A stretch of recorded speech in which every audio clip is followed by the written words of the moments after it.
Chers amis,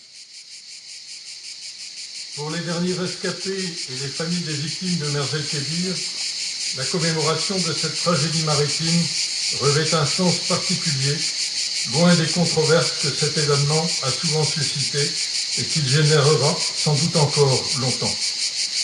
75 ans après, dans notre Europe apaisée, nous avons le droit de jeter un regard distancié sur cet événement si singulier qu'il échappe à la logique et que personne n'aurait pu imaginer qu'il puisse advenir.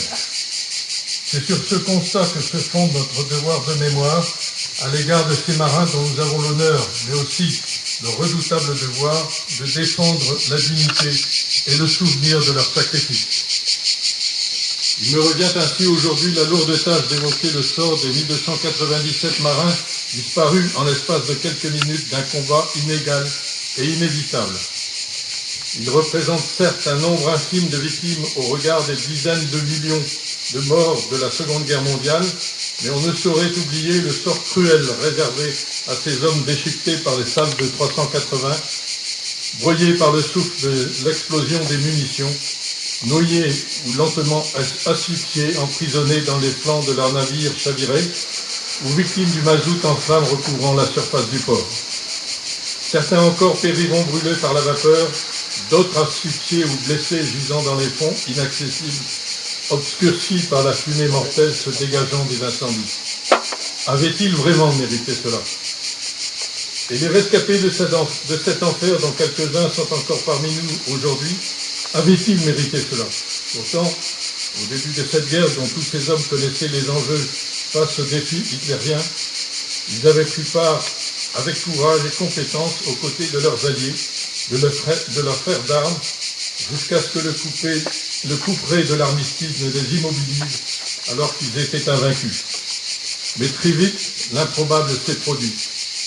En cette journée funeste du 3 juillet 1940, et face à l'opinion publique mondiale, ils ont été soudainement confrontés à une situation brutale, inimaginable, et qui a pourtant marqué un premier tournant dans cette guerre qui n'en était encore qu'à ses débuts. Avec leurs camarades disparus, ils en ont payé le prix. Je sais ce qu'ils ont vécu. Je sais ce qu'ils ont enduré pendant l'attaque, mais aussi tout au long de leur vie, parce qu'ils ont ressassé l'horreur de ces moments terribles et le souvenir de leurs camarades massacrés sous leurs yeux. Longtemps, ils se sont tus. Car comment exprimer l'indicible? Et leur témoignage tardivement recueilli est parvenu jusqu'à nous et nous incite à leur rendre l'hommage qui leur est dû.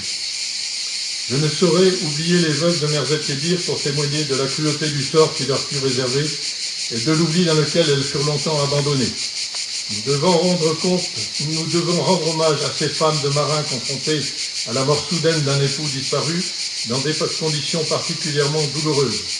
Elles ont appris, parfois avec beaucoup de retard, la mort de leur époux disparu dans des conditions souvent restées mystérieuses, mais certainement brutales, ayant péri loin de leur famille et parfois sans espoir que l'on puisse un jour retrouver leur corps dans la coque de leur navire retourné.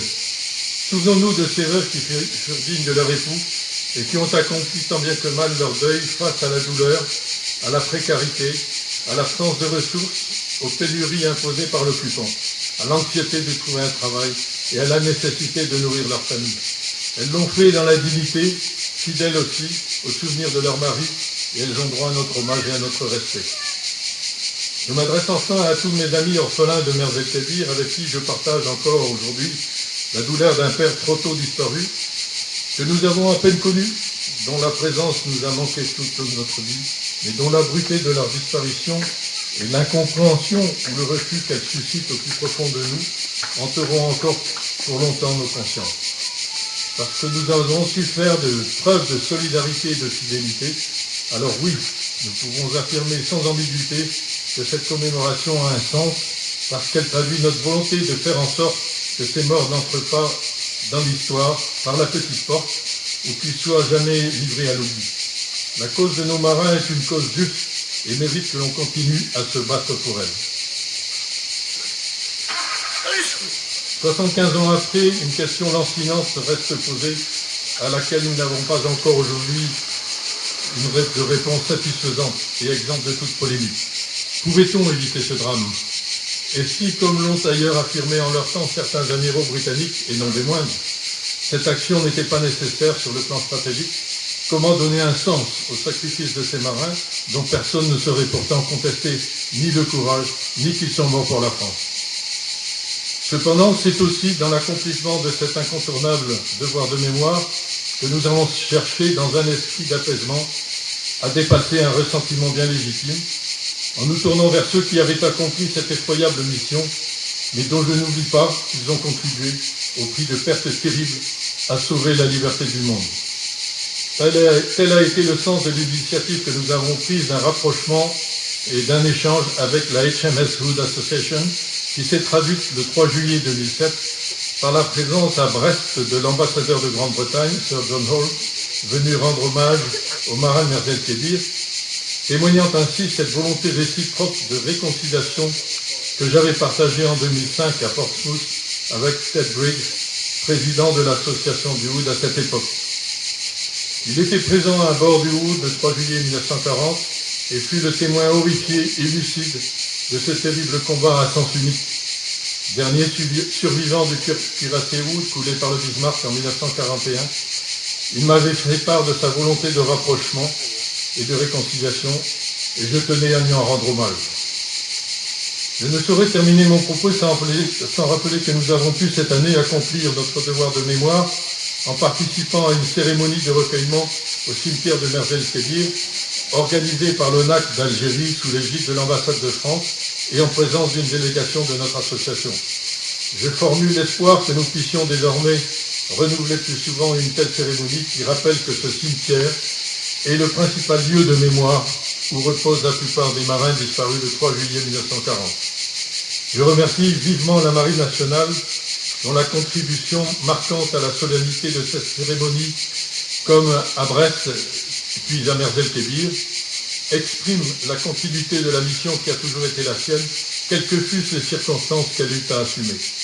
Mes remerciements s'adressent également à la ville de Toulon, qui soutient comme chaque année notre démarche de mémoire, ainsi que le Souvenir français, les associations patriotiques et leurs porte-drapeaux, sans oublier les adhérents et sympathisants de notre association, dont je salue la fidélité. Je vous remercie.